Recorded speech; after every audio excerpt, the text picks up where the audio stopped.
खुशामदीद, आदाब, good morning, अस्सलाम वालेकुम। आप सबको हमारी तरफ से वो प्रोग्राम आप देख रहे हैं सलाम जेके। मैं हूँ आपका मेज़बान इशफाक गौहर। हस्बे वादा आपके सामने सुबह सुबह आती है तो कोशिश करते हैं कि आपको हर छोटी बड़ी खबर से बाखबर करें। खबर न सिर्फ रियासत जम्मू कश्मीर की आपके सामने रखें बल्कि मुल्क की सियासत पर भी हमारी नज़रिए और स्पेशली बरसगीर के अंदर दो अहम मुल्क भारत और पाकिस्तान आमने सामने हैं। हर गुजरते दिन एक नई खबर आती है, तजिया तबसरा होता है, उन तमाम हालात वाक़ात पर हमारी नज़र रहती है। आपको पल पल का अपडेट इस प्रोग्राम के जरिए से करने की कोशिश करते हैं। आज भी सरहदी तनाव के बीच क्या अच्छी खबर है उस पर भी बात करेंगे। वाघा सरहद पर क्या कुछ हो सकता है उस पर भी बात करेंगे। फिर बात न सिर्फ यहाँ पर होगी बल्कि नई दिल्ली के अंदर सुप्रीम कोर्ट पर आज एक बार फिर सबकी नजर रहेगी। सुप्रीम कोर्ट के अंदर कौन सा मामला है जिस पर गुफ्तगू होनी है उस पर बात करेंगे। और बात जम्मू कश्मीर के मौजूदा सियासी, समाजी और इख्तिसादी सूरत हाल की भी आपके सामने रखने की कोशिश करेंगे। फटाफट से आप याद रखिएगा, टीवी पर आप हमें तो देखना शुरू कर चुके हैं। आप हमारी राब्ता site Facebook, YouTube, Twitter, Instagram पर ज्वाइन कीजिएगा ताकि हर पल आप बाखबर रहे हमारी खबरों से, जम्मू कश्मीर के हालात वाक़ात से। और ये वो राब्ता है जहाँ पर आपका और हमारा रिश्ता और ज़्यादा मजबूत होता है। यहाँ पर आप ज़रूर लॉग इन कीजिएगा और फिर इनबॉक्स में आकर अपनी बात हम तक ज़रूर पहुँचाइएगा, प्रोग्राम के बारे में अपनी आरा हम तक ज़रूर पहुँचाइएगा और आपके आसपास क्या कुछ चल रहा है उससे भी हमें बाखबर करें ताकि हम दुनिया भर तक अहम और सही खबर आपकी वसातत से पहुंचा सके। तो फिलहाल प्रोग्राम का तय फॉर्मेट है। पहले पड़ाव पर जरा हिस्ट्री की किताब को खंगालते हैं और देखते हैं कि माजी में आज के दिन अहम तरीन वाक़यात क्या कुछ हो चुके हैं। उनमें चंद वाक़यात रखेंगे आपके सामने मेरे साथी आसिफ रशीद इस वक्त मेरे साथ मौजूद है प्रोग्राम सलाम जेके में। जी आसिफ।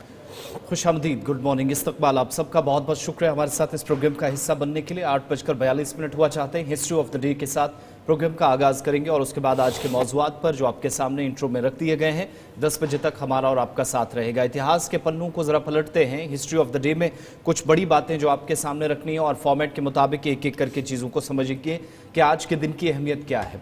आज मई की 20वीं तारीख है, साल 2025। 1293 में जापान के कामाकोरा में तबाहकुन ज़ल्ज़ला आया। 30,000 से ज़्यादा लोगों की जानें गई और जापान की तारीख में अब तक के सबसे बदतर दिनों में से या बदतरीन वाक़यात में से एक वाक़या जो आज के दिन पेश आया।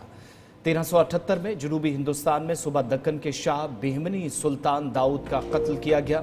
1399 में हिंदी अदब के मशहूर शायर संत कबीर का जन्म हुआ। उनकी अदबी खिदमात को आज बिलखुसूस पूरे मुल्क के अंदर याद किया जा रहा है। 1498 में वास्को डी गामा हिंदुस्तान पहुंचा। पहला यूरोपियन था जो समुद्री रास्ते से हिंदुस्तान आया था। आज के दिन 1677 में छत्रपति शिवाजी महाराज ने जंगी किला फतेह किया। दिन आज का था। 1750 में टीपू सुल्तान की पैदाइश हुई। बाद में मैसूर के वो राजा बने और वक्त गुजरने के साथ साथ कई जंगें भी लड़ी। 1526 में शाम में जल्जले से 2.5 लाख अफराद लुक़्मा अजल बन गए। यह अफसोसनाक वाक़या 1526 अंग्रेजी कैलेंडर के मुताबिक दिन आज का आता है जब इस अनफॉर्चुनेट इंसिडेंट को हम याद करते हैं। 1902 में क्यूबा ने, जो एक छोटा सा आइलैंड से भरा हुआ मुल्क है, रियासत मुत्तहिदा अमेरिका यानी यूनाइटेड स्टेट्स ऑफ अमेरिका से आज़ादी हासिल की क्यूबा ने आज के दिन। इसके 25 बरस बाद 1927 में सऊदी अरब को बरतानिया से आज़ादी आज के दिन मिली। 20 में सन 1965 में पाकिस्तान का बोइंग 720 तैयारा मिस्र के शहर काहिरा के अंदर हादसे का शिकार हुआ। क्रू मेंबर्स समेत तमाम 121 अफराद हलाक हो गए। साल 1972 दिन आज का जब वज़ीर आज़म इंदिरा गांधी ने दूसरे हावड़ा ब्रिज का संगे बुनियाद मगरबी हिस्से के अंदर रखा बंगाल में। 1995 में आज ही के दिन रूस ने बगैर पायलट खलाई गाड़ी स्पेक्टर का कामयाब तजुर्बा आज के दिन किया था। 1995 30 बरस इस पेशरफ्त को हो गए, दिन आज का था। तो ये हिस्ट्री ऑफ द डे में चंद बड़ी बातें, अहम तरीन वाक़यात आपके सामने हिंदुस्तान और आलमी तारीख में रखें और इसके बाद सीधा खबरों पर चलेंगे और अहम तरीन मौज़ूआत से प्रोग्राम का आगाज़ करेंगे। और सबसे पहले अच्छी खबर, क्योंकि सरहदी इलाकों में जो खामोशी है उम्मीद की जा रही है कि बरकरार रहे, बनी रहे, लेकिन दोनों तरफ भारत और पाकिस्तान की अफवाज भी इस मामले पर संजीदा है। फिर से दोनों के दरमियान इस हसास और अहम तरीन मामले पर गुफ्तगू शनीद हुई है, रवाबित हुए हैं और सीज़ फायर के मामले पर क्या पेशरफ्त हुई है, सबसे पहले तफसीलात इसी खबर में। बिल्कुल इसी खबर से आगाज़ करते हैं जहां पर सबकी नज़रें सरहदी तनाव को ख़त्म करने के हवाले से। वहीं पर बड़ी खबर इस वक्त जो ज़रा ब्लॉग से सामने आ रही है और पाकिस्तानी मीडिया ने इसको बड़ी खबर बनाते हुए सामने रखा कि पाक भारत कशीदगी को कम करने के हवाले से एक और पेशरफ्त हो रही है और दोनों अफवाज के सरबराहान के बीच में इस बात पर जोर दिया गया है कि 30 मई से कबल यानी 30 मई तक उस पोजीशन पर वापस आया जाए जो आज से 20-22 दिन पहले थी, यानी जून वाली पोजीशन को रेस्टोर किया जाए। अफवाज जो इस वक्त सरहदों पर आमने सामने आईबॉल टू आईबॉल कांटेक्ट बना हुआ है और इस बीच दोनों मुल्कों के बीच में जो कुछ पिछले कई दिनों से हुआ है वो किसी के से छुपा नहीं है। लेकिन बड़ी खबर ये है कि अब पाकिस्तानी ज़राए इब्लाग और दीगर खबर रसा इदारों के मुताबिक पाक भारत कशीदगी को मजीद कम करने के हवाले से अफवाज की कमी यानी ट्रूप्स रिलोकेशन के हवाले से भी बात सामने आ रही है और ये पूरा अमल जो है 30 मई से कबल मुकम्मल किया जा सकता है। दोनों अफवाज की जो मिलिट्री लीडरशिप है वो लगातार एक दूसरे के साथ राब्ते में है, बातचीत का सिलसिला चल रहा है और कई अहम इकदाम जो है वो किए जा रहे हैं कि दोनों जौहरी मुल्क जो है वो तसादुम आराई तक ना आए। जो कुछ गुज़श्ता दिनों हुआ है उस दिमन में दोनों मुल्कों की तरफ से अपनी अपनी बात सामने रखी गई है, लेकिन अब सरहदों पर मजीद कशीदगी ना फैले, अफवाज में कमी की बात जो है वो पाकिस्तान की तरफ से कही जा रही है और कहा जा रहा है कि 30 मई तक ये अमल जो है वो मुकम्मल किया जाएगा, वापस नॉर्मल सी हो। इस ज़िमन में ये दूसरा मरहला, पहला मरहला होता है कि जनाब ना जंगबंदी हो, सीज फायर हो, जिसको लेकर हुकूमत की तरफ से एक और वर्ड भी इस्तेमाल किया गया, थोड़ी देर में उस वर्ड पर भी मैं आऊँगा। लेकिन अगर जंगबंदी की हम बात करें, ये पहला मरहला था जो अभी तक मुकम्मल तौर पर नाफिजुल अमल है, लाइन ऑफ कंट्रोल पर भी और इंटरनेशनल बॉर्डर पर भी। लेकिन अब दूसरा पड़ाव जो है वो ये है कि अफवाज में कमी हो, क्योंकि हमने देखा कि पिछले 20-22 दिनों के दौरान काफ़ी ज़्यादा अफवाज की तादाद सरहदों पर भेजी गई है, आर पार, और मुख्तलिफ अक़साम के हथियार जो है वो इस वक्त सरहदों पर पहुँचा दिए गए हैं। इसमें कमी की जाए और वापस जून वाली पोजीशन पर आया जाए, इस ज़िमन में पाकिस्तान की तरफ से एक बार फिर कोशिशें जो है वो की जा रही हैं और ये माना जा रहा है कि पाकिस्तान की पहल पर DGMO सतह पर जो मुसलसल गुफ्तगू चल रही है उसमें इस बात की तजवीज़ रखी गई है कि जून वाली पोजीशन को रेस्टोर किया जाए और उम्मीद लगाई जा रही है। ज़राया ये बता रहे हैं, दिफाई और अस्करी ज़राया दोनों तरफ से ये बता रहे हैं कि 30 मई तक ये डेडलाइन भी है कि 30 मई तक जो है वो अफवाज में कमी होगी, यानी ये महीना आप पूरा मानिए, क्योंकि आज 20 तारीख है, 10 दिन और है और इन 10 दिनों के अंदर मुख्तलिफ सेक्टर, चाहे वो लाइन ऑफ कंट्रोल के इलाके हो या इंटरनेशनल बॉर्डर हो, जो अफवाज की तैनाती कर दी गई है उसमें कमी की बातें जो है वो सामने आ रही है। ताहम अभी दिफाई ज़राया ये बात सामने रख रहे हैं, अभी ऑफिशियल अनाउंसमेंट इस पूरे मामले पर भारत सरकार की तरफ से होना बाकी है, लेकिन जो मुख्तलिफ सोर्स ऑफ न्यूज़ है, जो मुख्तलिफ ज़राया ब्लाग है और जो मुख्तलिफ सोर्सेज है इस खबर के हवाले से इंटरनेशनल फोरम पर भी वो ये बता रहे हैं कि दोनों अफवाज DGMO लेवल पर मुसलसल राब्ते में है। यही वजह है कि cease fire, line of control और इंटरनेशनल बॉर्डर पर बदस्तूर बरकरार है। और इस बीच अब दूसरा पड़ाव जो होगा वो इंतहाई अहम पड़ाव है कि जून वाली पोजीशन को रेस्टोर किया जाए और वो पोजीशन जिसे आप अफवाज में कमी कहते हैं वो वापस की जाए और ये जो जंग जदल का माहौल है इसको किसी तरीके से और ज़्यादा कम किया जाए। और उम्मीद की जा रही है कि डायरेक्टर जनरल मिलिट्री ऑपरेशन जो हैं दोनों तरफें जो है वो एक दूसरे के मुसलसल राब्ते में है और आने वाले दिनों में मजीद ये राब्ता मजबूत हो सकता है। फिलहाल DGMO लेवल की जो मीटिंग हुई है उसमें बड़ा फैसला सीज फायर का था, जो अभी तक मुसलसल हम देख रहे हैं, चाहे वो लाइन ऑफ कंट्रोल वाली बात हो, इंटरनेशनल वाली बात हो, इंटरनेशनल बॉर्डर की बात हो, लेकिन अब अफवाज में कमी की भी बात आ रही है। और 30 में क्या वक्त मुकर्रर किया गया है जब यह बताया जा रहा है कि अफवाज में मजीद कमियां की जाएंगी दोनों तरफें से। अगरचे भी भारत सरकार की तरफ से इस पूरे मामले पर अपना मौक़िफ़ सामने रखना है, अभी सरकारी तौर पर कोई भी अनाउंसमेंट इस बारे में नहीं हुई है, लेकिन दिफाई और अस्करी ज़राया इस बात पर जोर दे रहे हैं कि बातचीत चल रही है और बहुत जल्द ये मस्बत नताइज भी सामने आ सकते हैं।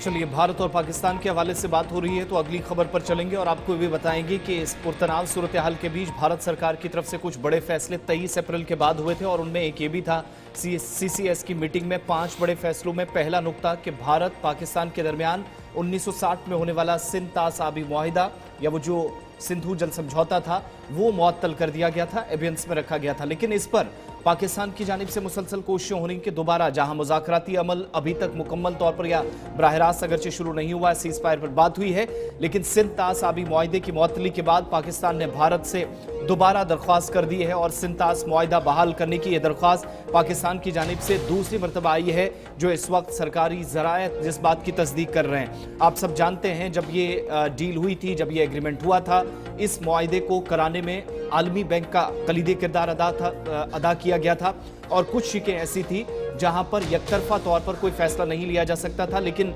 कुछ एक जगहों पर जहां बड़े सोच समझकर और दोनों अतराफ से फैसलों पर अहमियत दी जानी चाहिए थी, जो माहिरीन जिस तरफ भी इशारा करते हैं। लेकिन भारत सरकार के इस फैसले के बाद, चूंकि आप सब मुसलसल देख रहे हैं, सरहद के उस तरफ काफ़ी पानी की कमी महसूस की गई है और इस पानी की कमी के बीच पाकिस्तान के अंदर करोड़ों लोग मुतासिर भी हुए हैं, जो पाकिस्तानी मीडिया रिपोर्ट कर रहा है। लेकिन इन सब के बीच में पाकिस्तान की मुतलका वजारत की जानिब से भारत की वजारत के साथ अभी तक की जानकारी के मुताबिक कि एक नहीं बल्कि दो मरतबा राब्ता किया गया है, कोशिश की गई है ताकि बैनुल-अक़वामी जो कवायद व ज़वाबित है उस दायरे में रहकर ये जो सिंध-तास आबी मुआहिदा है उसकी बहाली की जो दरख्वास्त है वो दूसरी मरतबा इस तरह की खबर आई है। और आप सबको ये भी याद दिलाते चले कि आज तकरीबन 4 हफ्ते बीत गए हैं।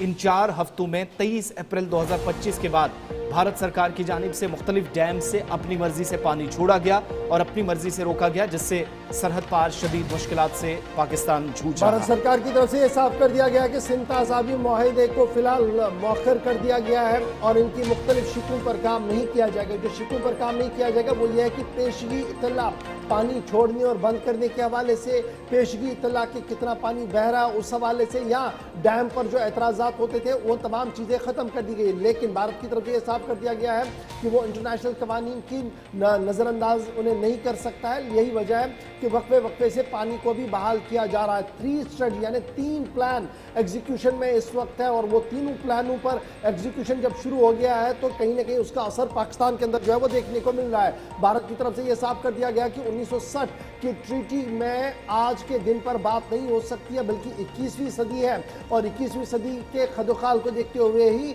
अब नेगोशिएशन पार्ट को आगे बढ़ाया जा सकता है। फिलहाल बड़ी खबर कि सरकार की तरफ से यह साफ कर दिया गया कि 3 महाजों पर शॉर्ट टर्म, मिड टर्म और लॉन्ग टर्म पर हम काम कर रहे हैं इंडस वाटर ट्रीटी के मामले पर। और जल शक्ति वजीर जो है CR पाटिल, उनकी तरफ से यह साफ कर दिया गया है कि मुस्तकबिल में मजीद किल्लत पानी की हो सकती है पाकिस्तान को, अगर वो बुनियादी तौर पर उन तमाम उसूलों पर काम ना करें जो वक्त की अहम तरीन ज़रूरत है। तो फिलहाल पाकिस्तान की तरफ से 1 महीने के अंदर यह दूसरी मरतबा है जब वो सिंध-तास आबी मुआहिदे को लेकर भारत के साथ राब्ते में आया है और भारत से दरख्वास्त की है कि सिंध-तास आबी मुआहिदा सन 1960 का जो मुआहिदा है इस पर नजरसानी ना की जाए, बल्कि इस पानी को उसी तरीके से छोड़ा जाए जिस तरीके से पहले था।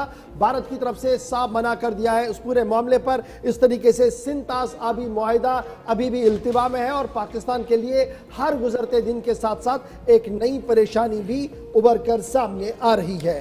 चलिए आगे बढ़ते हैं और बात पाकिस्तान, अफगानिस्तान और चीन की भी, क्योंकि आज का दिन भी काफ़ी अहमियत का हामिल है और कल का दिन भी, क्योंकि चीन के शहर बीजिंग के अंदर एक खास मुलाकात हो रही है और इस मुलाकात के लिए पाकिस्तान के नायब वज़ीर आज़म इसहाक डार चीन पहुंच गए हैं। दूसरी जानिब तालिबान के नुमाइंदे भी और चीन के नुमाइंदे भी वहां मौजूद रहेंगे। पाकिस्तान और अफगानिस्तान के दरमियान दूरियों को कम करने की एक कोशिश भी है। इन सब के बीच में भारत पाकिस्तान की इस कशीदगी के बीच इसहाक डार चीन पहुंच गए हैं। कल ही इस बात की तस्दीक हो गई थी और जो तस्वीरें आई जिससे ये पता चला कि इसहाक डार के साथ उनके नुमाइंदे भी जरूर वहां पहुंचे, लेकिन जो किसी मुल्क के किसी रुकन को, किसी वजीर को, डिप्टी प्राइम मिनिस्टर को रिसीव करने का एक प्रोटोकॉल होता है वो नजर नहीं आया, बल्कि एक मामूली सा चीन का अफसर जो एयरपोर्ट पर चीनी हुकाम की जानिब से उनका इस्तकबाल करने के लिए पहुंचा था, वो जो रेड कार्पेट वाली बात प्राइम मिनिस्टर या डिप्टी प्राइम मिनिस्टर के लिए होती थी वो नहीं था। और सिफारती अमला जो चीन और पाकिस्तान का था उसके कुछ जिम्मेदारान चीन के बीजिंग के हवाई अड्डे पर नजर आए जिनने इस्तकबाल किया नायब वज़ीर आज़म पाकिस्तान का। और इतलात यह है कि कल से ही मुलाकातों का सिलसिला शुरू हो गया है। इसहाक डार चीनी हुकाम के साथ मुलाकात करने के अलावा तालिबान के जिम्मेदारान से भी मिलेंगे, क्योंकि ये जो दूरियां हैं, तलखियां हैं, इनको कम करने के लिए कल इस प्रोग्राम में हमने आपको बताया था कि मीडिएटर के तौर पर या एक मध्यस्थता के तौर पर या चीन जो है वो इस वक्त दोनों के दरमियान बातचीत करवाना चाह रहा है, नजदीकियां थोड़ी करवाना चाह रहा है। और इन सब के बीच में ये मुलाकात आज शाम होते होते इसमें क्या पेशरफ्त होगा, हो सकता है कोई ऑफिशियल स्टेटमेंट भी हो, क्या बातचीत की जाएगी। लेकिन खित्ते के अंदर सिक्योरिटी, सलामती, अमन, अभी तक जो पाकिस्तानी मीडिया रिपोर्ट कर रहा है कि जो तरजीहात पे हैं और पॉइंट ऑफ एजेंडाज हैं जिन पर तफसीली तौर इशफाक बातचीत हो। अच्छा जी, ये बड़ा इंपॉर्टेंट है। ये जो तस्वीर है ये यहाँ पर है कि ये ना प्रोटोकॉल बिल्कुल नहीं है, रेड कारपेट का कुछ भी नहीं है। और जो फॉरेन मिनिस्ट्री है चाइना की, उनके टॉप ऑफिसर नहीं है, एक जूनियर ऑफिसर को उन्होंने भेजा था। और एम्बेसडर जो भारत के वहाँ पर मौजूद थे खलील हाशमी साहब, वो उन्होंने इसहाक डार को रिसीव किया। पहला तो ये सेटबैक लगा पाकिस्तान को कि कोई फॉर्मल वो प्रोटोकॉल वहाँ पर दिखा नहीं, और वो गाड़ियाँ जिस तरीके से एक सेट प्रोटोकॉल रहता है डिप्टी प्राइम मिनिस्टर के लिए या किसी भी बड़े डेलीगेशन के लिए जो एक दूसरे के देश में आते हैं, तो वो यहाँ पर दिखा नहीं। लेकिन आज का दिन इंतहाई अहम है क्योंकि आज जो फॉरेन मिनिस्टर अफगानिस्तान के हैं वो भी पहुंच चुके हैं चाइना, और वहाँ पर ये तिकोनी मुकाबला होगा, तिकोनी बातचीत होगी। और चीन की तरफ से ये कोशिश की जाएगी कि अफगानिस्तान और अफगानिस्तान और पाकिस्तान के बीच जो ताल्लुकात खराब हो रहे हैं वो किसी तरीके से ठीक हो। अब ये क्यों चीन इसमें इंटरेस्ट है, उसकी 2-3 बड़ी वजूहत है।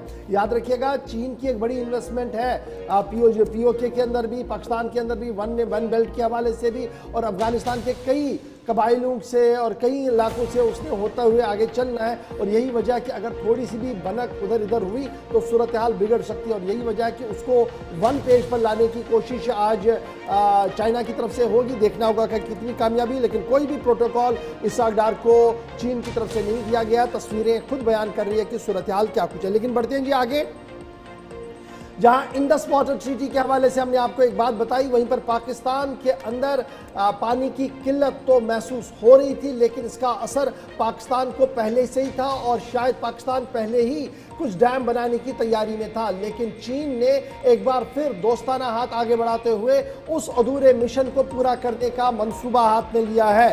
चीन की तरफ से एक बड़ा डैम जो है वो पाकिस्तान के अंदर बनाया जा रहा है, और इसी साल इस डैम को शेड्यूल किया जाएगा, यानी मुकम्मल कर दिया जाएगा। और ये साफ कर दिया गया है कि चाइना एनर्जी इंजीनियरिंग कॉरपोरेशन के जिम्मेदार मोहम्मद हाइड्रो पावर प्रोजेक्ट जो खैबर पख्तूनख्वा के अंदर है, नॉर्थ वेस्ट के अंदर है पाकिस्तान के, 2019 से जिस पर काम शुरू किया गया था। लेकिन अब जो मौजूदा सूरत हाल बनी है, इस सूरत हाल के पेश नज़र इस काम में सुर्रत लाई गई है। और बाज़ाब्ता तौर पर जो CCTV ऑफिशियल ब्रॉडकास्ट है चाइना का, उनकी तरफ से इस बात को यह साफ कर दिया गया है कि कंक्रीट सीलिंग का काम लगभग मुकम्मल हो रहा है। और आने वाले चंद महीनों के अंदर अंदर ये फ्लैगशिप प्रोजेक्ट जो पाकिस्तान के साथ लिया गया है, हांगकांग बेस और साउथ चाइना मॉनिटरिंग के अंदर जो ये काम चल रहा है, इसे मुकम्मल कर दिया जाएगा। और सितंबर 2019 में इस पर काम किया गया था, और माना जा रहा है कि रवां साल के अंदर 80 से 90% और अगले साल मार्च अप्रैल तक मुकम्मल तौर पर यह मुकम्मल हो जाएगा। याद रखिएगा, यह काम कब दोबारा शुरू हुआ, जब इसहाक डार चीन के अंदर है, और इसहाक डार जो डिप्टी प्राइम मिनिस्टर है और फॉरेन मिनिस्टर है, वो जब बीजिंग के अंदर है, तो वहां पर एक तरफ से वो पैसे की भी मांग कर रहे हैं, क्योंकि जिस तरीके से आलमी इदारों ने एक नई पाबंदियां लगाई हैं, वहीं इन ऑनगोइंग प्रोजेक्टों पर भी काम किया जाएगा। और कोशिश की जाएगी कि अगर ज़्यादा पानी की किल्लत हो तो इंटरनल सोर्सेज से पाकिस्तान को कोई राहत भी मिल सके। ये भी एक बड़ी डेवलपमेंट इस वक्त पाकिस्तान से हो रही है, जहां पर चाइना ने एक बार फिर अपना हाथ खोलते हुए नजर आ रहे हैं। यहाँ पर जी एक छोटा सा ब्रेक होगा, ब्रेक के उस पार आएंगे तो आपको बताएंगे कि पार्लियामेंट की पैनल के सामने जब फॉरेन सेक्रेटरी साहब आए तो उन्होंने बाइसरन के मामले से शुरुआत की और मिसाइलों तक बात पहुंचाई, और साफ कर दिया कि जो यहां पर किया गया, पाक भारत के बीच में जो कुछ किया गया, क्या ट्रंप साहब को इस बारे में कोई इत्तला थी, वो बताएंगे आपको कि क्या कुछ कहा गया। आगे बताएंगे आपको कि सुप्रीम कोर्ट के अंदर आज कौन सी सुनवाई होनी है। कुछ मजीद खबरें बड़ी इंपॉर्टेंट है कि भारत और अफगानिस्तान के बीच दोस्ताना ताल्लुकात की एक और झलक दिखी है, और वजीर मौसूफ ने क्या कुछ कहा है। छोटे से ब्रेक के बाद हाजिर होते हैं।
ब्रेक के बाद इस्तकबाल आप सबका। प्रोग्राम आप सलाम जेके देख रहे हैं, दूसरे पड़ाव में दाखिल हुए हैं। बहुत शुक्रिया आप सबका हमारे साथ बने रहने के लिए जेके 24/7 न्यूज़ और गुलिस्तान न्यूज़ पर।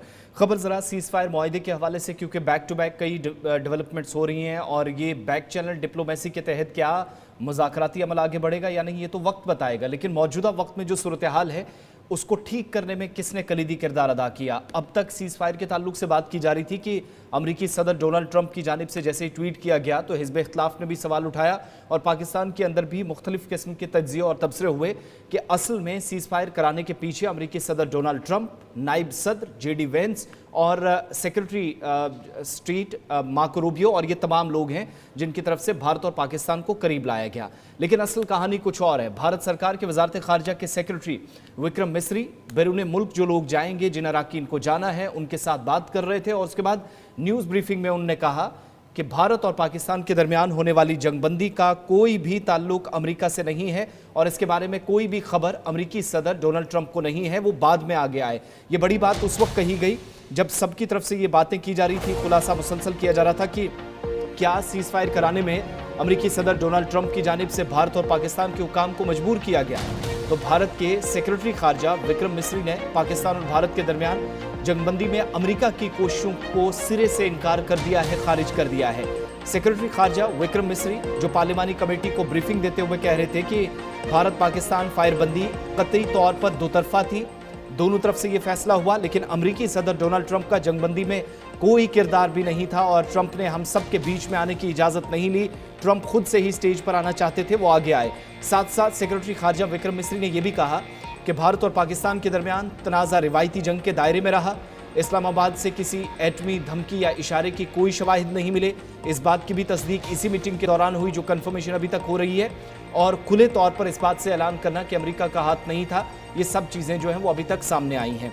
इसके अलावा मीडिया के मुताबिक पार्लिमानी कमेटी की तरफ से बारहा पूछा गया कि पाकिस्तान से जंगबंदी कितना नुकसान हुआ, ये सारी चीज़ें इस पर हो सकता है चूँकि मुतलका अफवाज की जानिब से इस पर बाद में कोई बयान भी दिए जाए। अभी ऑपरेशन सिंदूर ऑफिशियली कॉल्ड ऑफ नहीं किया गया, ये मुसलसल हम आपको बता रहे हैं, लेकिन कौमी सलामती का ये मसला है जिस पर फौज की जानिब से कोई लबकुशाई करेगी आला हुकाम। लेकिन वजारत खारजा ने दो अहम तरीन सवालों के जवाब दिए हैं। एक, ये साफ कर दिया कि सीज़ फायर बायलैटरल था, दोनों तरफ से ऐसा मूव था, ऐसा फैसला था जहां भारत और पाकिस्तान ने ये फैसला लिया। वजारत खारजा में की जानिब से ये साफ कर दिया गया कि अमेरिका की जानिब से कोशिशें हुई, लेकिन अमेरिकी सदर डोनाल्ड ट्रंप खुद स्टेज पर आना चाहते थे।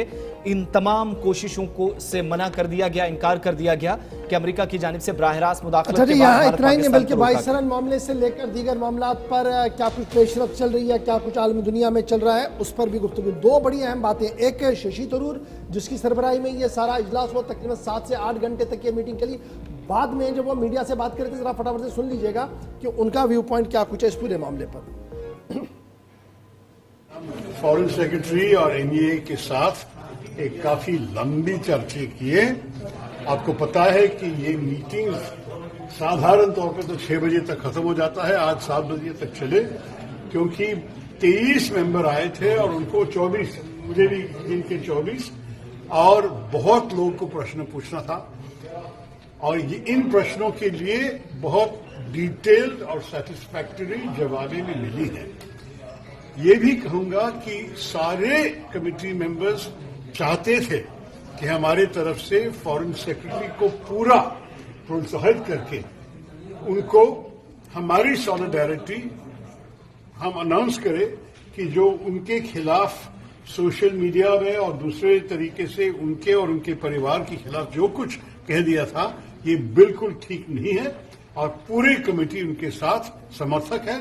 हम ये भी कहना चाहते हैं कि वो देश का सेवा बहुत अच्छी तरह से किए हैं और इसके लिए हमारे तरफ से हम सब आभारी हैं। बाकी सब मैं कुछ आपको डिटेल नहीं बता सकूंगा, लेकिन 3 घंटे की चर्चा में बहुत सारे प्रश्न उठाए और बहुत सारे प्रश्नों के लिए पूरी जवाब भी मिले। सर, अमेरिका के दखल को लेकर के बहुत सारी चीजें, देखिए मैं कोई डिटेल आपको नहीं दे सकता हूं क्योंकि हमारी कमेटी की पॉलिसी यही है, लेकिन जितना भी चर्चा हुआ आपने देखा कि जब सब लोग बाहर निकले बहुत संतुष्ट होकर ही निकल रहे हैं और मेरे ख्याल में ये अच्छी बात है कि कमेटी के भीतर जो भी प्रश्न लोगों के मन में थे सुन रहे थे, जो भी सवाल पूछे डिटेल डिस्कशंस में जवाब आया है और पूरे मुतमईन है वो कि खारजा पॉलिसी सही तरीके से चलाई जा रही है और पाकिस्तान मुखालिफ जो ऑपरेशन अस्करी महाज पर लड़ा गया और फिर डिप्लोमेटिक महाज पर जो लड़ा गया है, दोनों में भारत को कामयाबी मिली है। बढ़ते हैं जी आगे, बात जरा एक और बड़ी खबर की करते हैं, बात भारत और अफगानिस्तान की भी करते हैं, जहां गुज़श्ता दिनों भारत और अफगानिस्तान के वज़राए खारजा के बीच टेलीफोनिक राब्ता हुआ।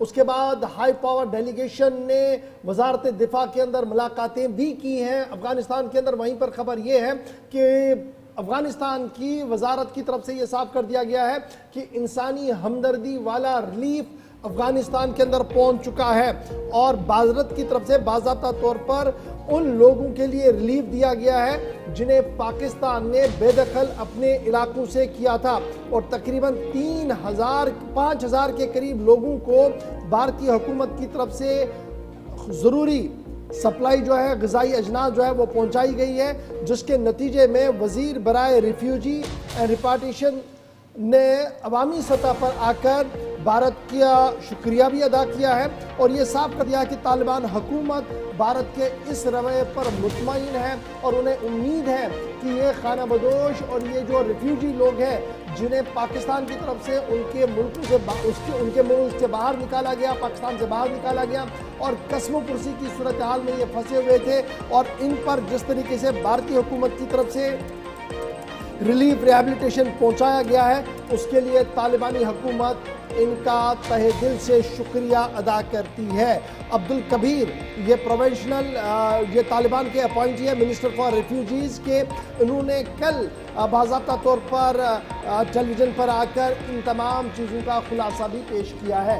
याद रखिएगा, भारत पाकिस्तान तनाज़े के बाद अफगानिस्तान के अंदर बैक टू बैक की बड़ी अहम जो है वो तब्दीलियां आ रही हैं और अफगान तालिबान भी लगातार, अफगान हुकूमत जो है वो तालिबान की हुकूमत है वो लगातार भारत के और एक नरम पॉलिसी और नरम रवैया रखते हुए आगे बढ़ रही है।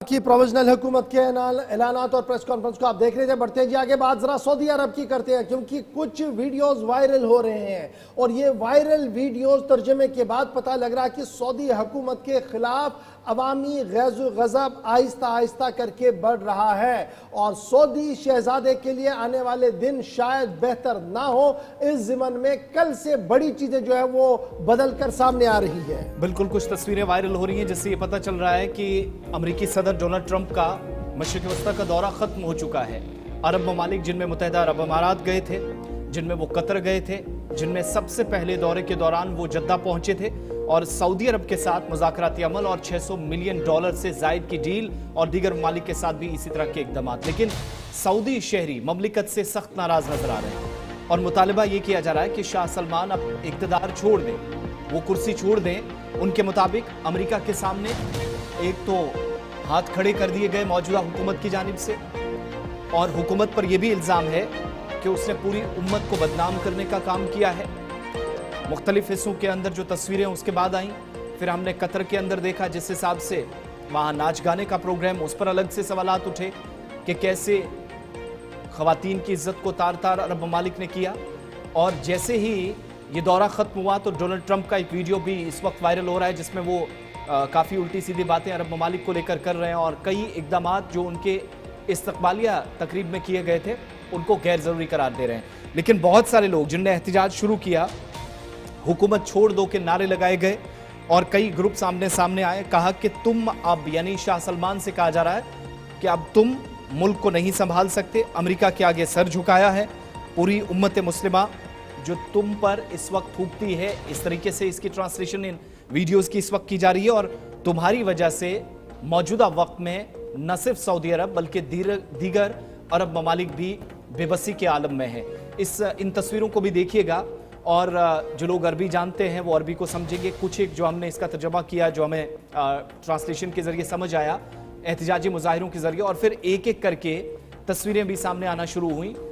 और ये एहतजाज करने वाले कोई वो शहरी नहीं है कि कहीं कारोबार में होंगे, दाएं बाएं कहीं मंडियों में खड़े होंगे, बल्कि कई दानिश्वर भी सड़कों पर निकले हैं। हमने जो कंफर्मेशन की, जो रिपोर्ट्स लाई, उससे पता चला कि सऊदी हुकूमत के खिलाफ जबरदस्त नाराजगी ट्रंप के इस दौरे के बाद है। वो इसलिए भी कि गजा पर खुलकर बात आपने नहीं की कि जंगबंदी होनी चाहिए।